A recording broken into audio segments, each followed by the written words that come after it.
આખું ઉછલ કહેવાય રાયડાનો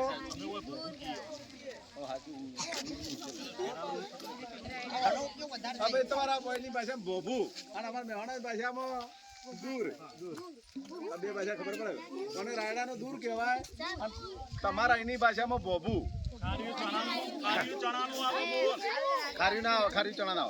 આવે અને આ એને પાથરી જો એના નીચે લાકડા પાથર્યા છે અને પછી આ ઈંટોના ઊભા જો ઊભા હેરો બનાવી લાઈનો બનાવી છે આ જો હમણાં હાલ પેલા ભાઈએ મેલી દે આ રીતે આ જગ્યા રહી તે પૂરતા જ હશે વળી પાછો એના ઉપર લાકડા મેલશે લાકડા મેલ્યા પછી આ રાયડાનો દૂર જે ભોભું મેલશે વળી પાછી આ રીતે લાઈન કરશે એમ કરતા કરતા આપણે ઊભા રહ્યા આ ઈંટો જે પડી છે બધી આપણે ઊભા રહ્યા એટલી ઊંચી એનાથી વધારે પણ ઊંચી જતી રહેશે આ થોડા સમય પછી તમે અહીં જોશો તો તમને આ જોયેલું દ્રશ્ય યાદ આવશે તો આપણે જોવા દિવસે આટલી જ ઈંટો ગોઠવેલી હતી આ કેટલો મોટો ઈંટવાળો બની ગયો એ આ રીતે સ્ટેપ બાય સ્ટેપ વધતા બને છે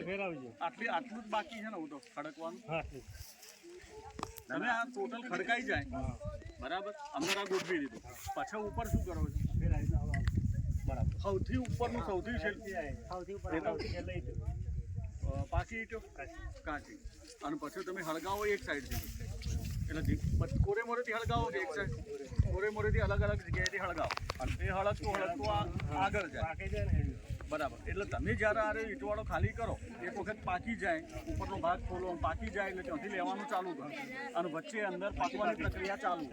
બીજું ઉપરની જે કામમાં ના આવું ઉપરની ઉપરના છેલ્લા સમય